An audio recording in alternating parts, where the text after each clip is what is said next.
लोकतंत्र में चुनाव की एक अलग महत्ता होती है और लोकतंत्र इसी पर जीवित भी रहता है।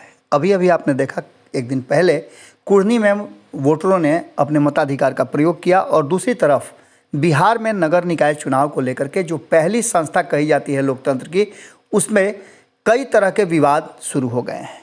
आपको बता दें कि नगर निकाय चुनाव 2022 को लेकर के लगातार न्यायालय का हस्तक्षेप इस बात की तरफ इशारा कर रहा है कि कहीं ना कहीं लोकतंत्र पर न्यायालय की उपस्थिति होना और बार बार इस मामले को लटक जाना कहीं ना कहीं लोकतंत्र के लिए अच्छी खबर, अच्छे संकेत नहीं है।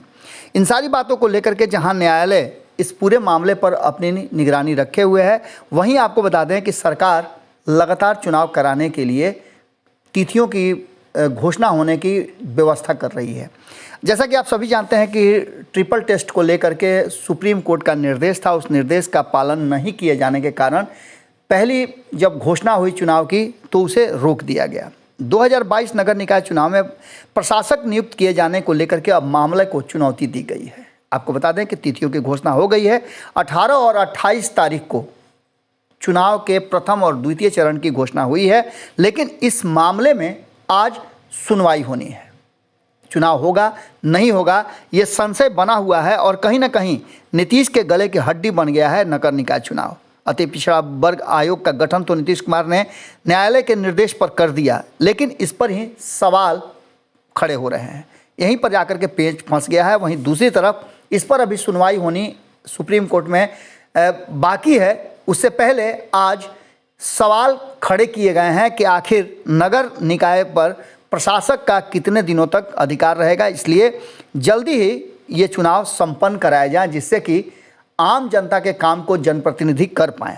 आपको बता दें कि कहा जा रहा है कि नगर निकाय चुनाव में नियुक्त किए गए आदेश को चुनौती देने वाली जो याचिका है उसे दायर की गई है और 6 दिसंबर को मुख्य न्यायाधीश की अध्यक्षता में इस पर सुनवाई होनी है। 224 नगर निकायों का चुनाव 2 चरणों में कराए जाने के लिए आदेश जारी किए गए हैं। बावजूद अभी कई पेंच इस पे फंसे हुए हैं, कई तरह के फैसले आने बाकी हैं। पटना हाई कोर्ट में 6 दिसंबर यानी आज ही इससे संबंधित 2 महत्वपूर्ण याचिका पर सुनवाई होगी। इसी दिन सरकार की ओर से ईबीसी आयोग की रिपोर्ट की जानकारी दी जा सकती है। उधर सुप्रीम कोर्ट को भी सरकार के जवाब से संतुष्टि नहीं है और सरकार को अभी जवाब देना है। हाईकोर्ट में गुरुवार को नगर निकायों के प्रशासकों की तैनाती को लेकर के जो चुनौती दी गई है उसको लेकर के चुनाव पर रोक लगाने को लेकर खंडपीठ के ने कोई टिप्पणी नहीं की है, क्योंकि ये मामला सुप्रीम कोर्ट में है। इन सारी बातों को लेकर के डिप्टी मेयर और मेयर को लेकर के आरक्षण को लेकर के इस संबंध में कई तरह की बातें चल रही हैं। इसी बीच में 6 दिसंबर को मुख्य न्यायाधीश की अध्यक्षता में गठित खंडपीठ में सुनवाई होगी। जैसे कि जानकारी मिल रही है कि राज्य में 18 और 28 तारीख को 2 चरणों में नगरपालिका के चुनाव की घोषणा कर दी गई है। चुनाव प्रचार में एक बार फिर से उम्मीदवार जो हैं वो अपनी शक्ति लगाना शुरू कर चुके हैं, लेकिन इन सब मामले में गुरुवार को अंजू देवी बनाम राज्य सरकार और विजय कुमार विमल बनाम राज्य सरकार के एक मामले में जस्टिस ए अमानुल्लाह और जस्टिस सुनील दत्त मिश्र की खंडपीठ में सुनवाई के दौरान राज्य सरकार की ओर से कहा गया कि नगर निकायों में अति पिछड़ों के आरक्षण देने के संबंधित अति पिछड़ा वर्ग आयोग की रिपोर्ट आ गई है। महाधिवक्ता ललित किशोर ने खंडपीठ को बताया कि राज्य निर्वाचन आयोग ने चुनाव कराने की तिथियों की घोषणा कर दी है। सुनवाई के दौरान अदालत में नगर निकाय विभाग के प्रधान सचिव भी मौजूद थे। इन सारे मामलों पर अगर कहा जाए तो कोर्ट में सरकार ने जो अपना पक्ष रखा वो महाधिवक्ता ललित किशोर के द्वारा रखा गया और ये बताया गया कि राज्य निर्वाचन आयोग द्वारा 30 नवंबर को जारी की गई अधिसूचना के अनुसार 18 दिसंबर को पहले चरण और 28 दिसंबर को दूसरे चरण में चुनाव कराने की घोषणा की गई है। 31 दिसंबर तक चुनाव की प्रक्रिया पूरी हो जाएगी। उन्होंने कोर्ट को बताया कि आयोग की रिपोर्ट भी आ गई है। उन्होंने कोर्ट से अनुरोध किया कि इससे संबंधित मामले की सुनवाई मुख्य न्यायाधीश की अध्यक्षता वाली खंडपीठ में 15 दिसंबर को होनी है।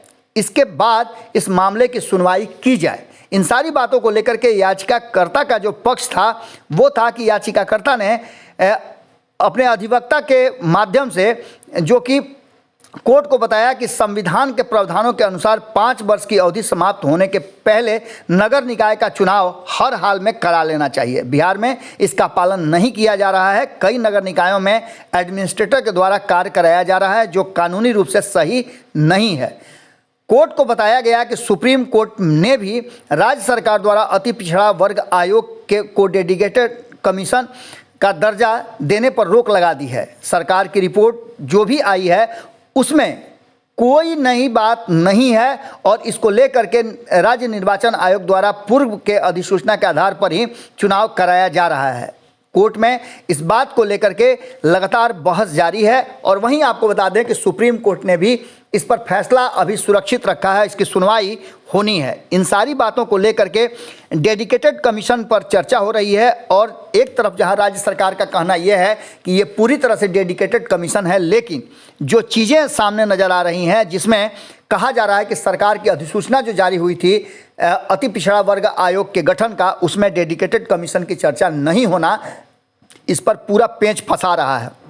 वहीं आपको बता दें कि याचिकाकर्ता के आवेदन के बाद ये बातें कही जा रही है सरकार के द्वारा कि मध्य प्रदेश की तर्ज पर ही अति पिछड़ा वर्ग का आयोग का गठन किया गया है। ऐसी स्थिति में हम पूरी तरह से डेडिकेटेड हैं और हम चाहते हैं कि ये चुनाव संपन्न हो जाए। इन सारी बातों को लेकर के अब देखने वाली बात होगी कि आज क्या कुछ निकल करके आता है, क्या चुनाव होता है या नहीं होता है। कहीं ना कहीं कुर्दी चुनाव में भी यही वो मामला था जो पूरी तरह से कहा जा रहा है कि नीतीश कुमार के लिए गले की हड्डी था, क्योंकि वहाँ भी अति पिछड़ा को लेकर के लगातार नीतीश कुमार को घेरा जा रहा था और चुनाव कराने में पेंच फंसाने की बात कही जा रही थी। एक तरफ जहाँ भारतीय जनता पार्टी दबाव बना रही है, वहीं नीतीश कुमार पूरी तरह से ये दिखाने की कोशिश कर रहे हैं कि वो चुनाव कराना चाहते हैं। अब देखना होगा कि न्यायालय का निर्णय क्या आता है और उम्मीदवार जो कि एक बार काफ़ी कुछ खर्च कर चुके हैं,